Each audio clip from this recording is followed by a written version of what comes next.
मुख्यमंत्री महोदयांना निवेदन देण्यात आले।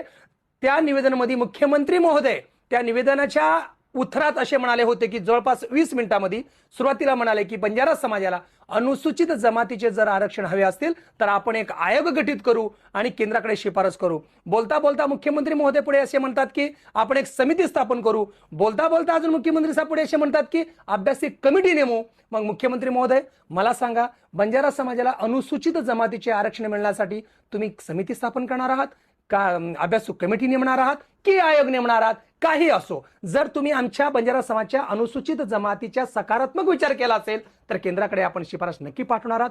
परंतु मुख्यमंत्री महोदय, बंजारा समाजाच्या शिष्टमंडळाने आपल्याला एक निवेदन देण्यात आले होते। त्या निवेदनामध्ये मुद्दा क्रमांक 1 ते 15 मध्ये सविस्तर नमूद करण्यात आलेला आहे, शासन, आयोग, समिती तथा कमिटीने बंजारा समाजाला अनुसूचित जमातीचे आरक्षण मिळते हे निरीक्षण करून नोंदवलेलं आहे। आणि विशेष करून मुद्दा क्रमांक 15 मध्ये दिनांक 31/10/2017 रोजी भारत सरकारच्या अनुसूचित जमातीचे सचिवालयाने महाराष्ट्र राज्य व मध्य प्रदेशाच्या राज्याच्या अनुसूचित जमातीच्या सचिवाला डिरेक्शन दिलं होतं की बंजारा समाजाला अनुसूचित जमातीचे आरक्षण मिळते, तर याबाबतचे अहवाल तुम्ही पाठवा।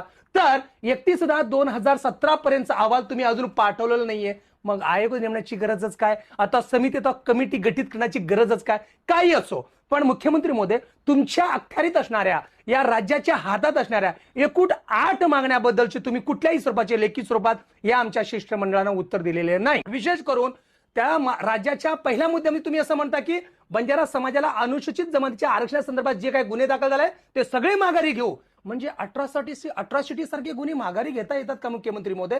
काही असो, तुम्ही आमच्या समाजाबद्दल सकारात्मक विचार करता असं मी गृहीत धरतो। पण मुख्यमंत्री महोदय, जर बंजाराचे शिष्टमंडळ आपल्या अध्यक्षाखाली गठीत करण्यात आलेली होती, एवढे चांगले काम, एवढे चांगले निर्णय आपण घेतलेला आहात, मग मीडिया समोर येऊन तरी तुम्ही का नाही सांगितला, अथवा लेखी स्वरूपात शिष्टमंडळ का नाही दिला? काही असो, वेळेअभावी तुम्ही मीडिया समोर अथवा लेखी स्वरूपात दिलं नाही असे मी गृहीत मानतो। मला तुमच्यावर 100% भरोसा आहे। तुमच्या निवेदनाच्या उत्तरामध्ये 20 मिनिटाच्या मनोगतामध्ये तुम्ही असे म्हणलात की येत्या 15 दिवसाच्या आत बंजारा समाजाच्या सगळे समस्याचे निरसन म्हणजेच सगळे समस्या मी सोडवणार असे तुम्ही म्हटलेला आहात। म्हणून आपल्याला एक विनंती आहे, येत्या 15 दिवस 20 दिवस तुमची वाट पाहतो। धन्यवाद। जय शिवराय।